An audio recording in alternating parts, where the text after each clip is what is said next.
Hello everyone, nice to meet you. My name is Nam Juwon and I'm the member of the Youth Cultural Core.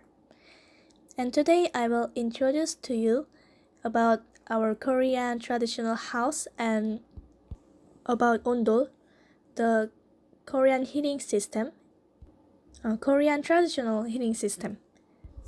First, I will tell you about the features of Korean traditional houses. The Korean traditional houses was called hanok in Korean, and the Korean traditional house hanok was built in harmony with nature. Korean people found the materials in nature such as soil, wood, and straw.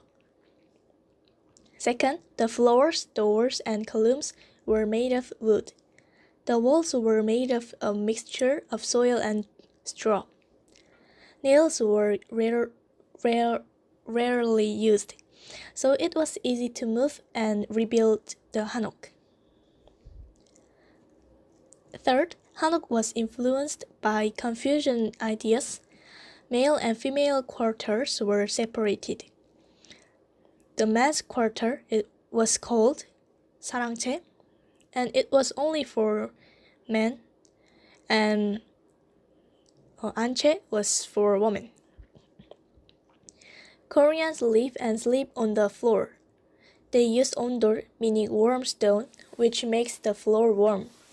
People took off the shoes when they entered the room.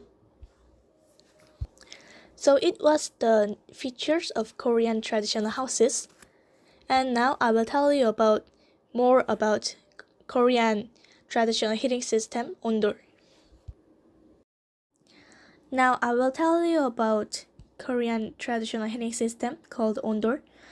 It was used very scientific principle, and I will tell you about the Korean traditional heating system.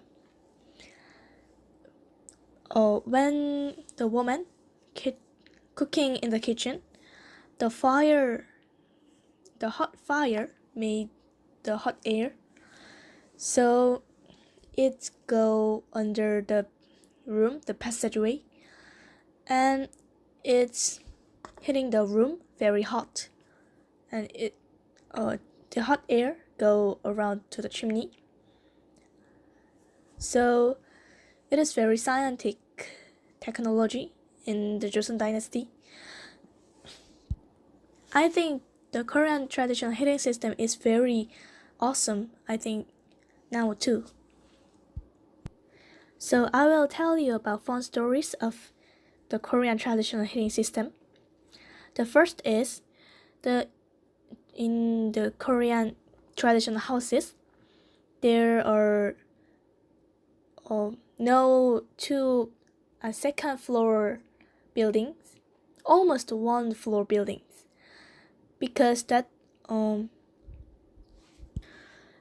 the Joseon dynasty we can't make the Korean heating system on the second floor, so during the Joseon dynasty almost the Joseon people houses was just one floor building. Actually, I love second floor buildings, and I was wonder about why the Korean traditional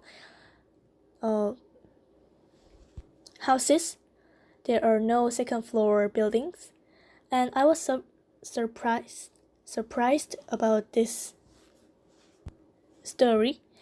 And I see, it could be like that. I thought like that.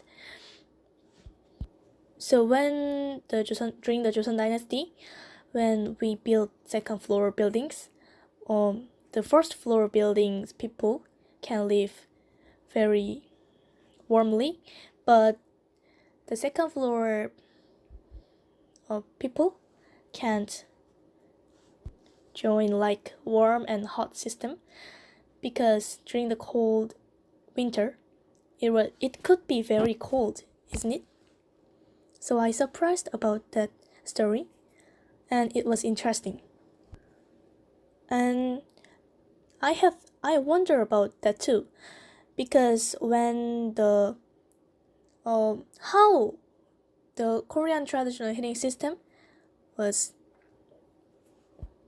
how was in the during hot summer season. Because when the woman cook in the kitchen,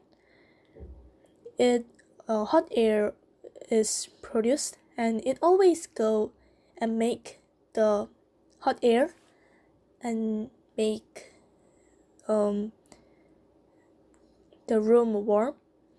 So it could be very hot during the hot summer season, and I was wonder about that too.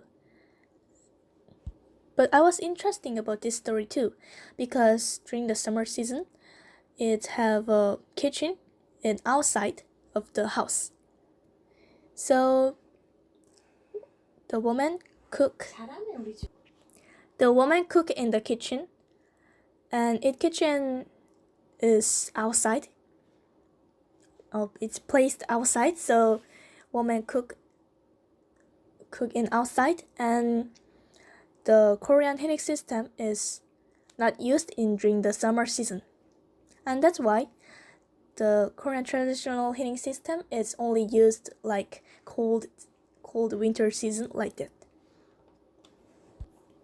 And during the Joseon Dynasty, all the people believe the Confucianism. So in Confucianism, the elder is best. So we have to show good manners to elder peoples. So this Korean traditional heating system too. The inside of the room is very hot, more than outside of the room. So inside the older people sit, and on the door side, the cold side, was sit the young kids or young kids. So it was very interesting too, I think. And this is the end of my story about Korean traditional houses and Korean traditional heating system Ondol. And thank you for listening my story, and have a good time.